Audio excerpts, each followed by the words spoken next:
కాకినాడ గైగొల్పాడులో వేంచేసి ఉన్న శ్రీ శ్యామలాంబ అమ్మవారి జాతర మహోత్సవాలు ఘనంగా నిర్వహించారు. ఉత్సవాలను పురస్కరించుకొని అమ్మవారి ఆలయాన్ని రంగురంగుల విద్యుత్ దీపాలు, పూలతో అందంగా అలంకరించారు. ఆలయానికి ఎమ్మెల్సీ కర్రి పద్మశ్రీ నారాయణరావు దంపతులు, రాష్ట్ర సివిల్ సప్లై డైరెక్టర్ కడలి ఈశ్వరి విచ్చేశారు.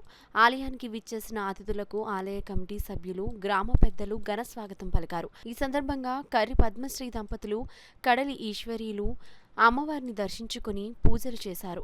అమ్మవారి జాతరను పురస్కరించుకొని ఆలయం వద్ద గరగనృత్యం, దేవతామూర్తుల వేషధారణలో సంబరం జరిగింది. ఉదయం అమ్మవారికి మహానైవేద్యం సమర్పించి పూజలు చేశారు. ఈ కార్యక్రమంలో ఆలయ కమిటీ సభ్యులు చింతపల్లి చంద్రశేఖర్, పాలిక రమణ, పాలిక సత్యనారాయణ, కుక్కల నాగప్రసాద్, పాలిక శ్రీను, అన్సూరి రాజకుమారి, మూర్తి, పాలిక సుబ్బారావు, పాలిక లక్ష్మయ్య, పాలిక భద్రం, అనుబోయిన గిరిప్రసాద్, అప్పారావు, కాకరపల్లి శ్రీనివాస్, శెట్టిబల్జ సంఘం నాయకులు చొల్లంగి వేణుగోపాల్, నాయకులు కడియాల చిన్న, BC welfare president Vasamsetti Bhimaraju, పెద్ద సంఖ్యలో భక్తులు, స్థానిక పెద్దలు, మహిళలు పాల్గొన్నారు.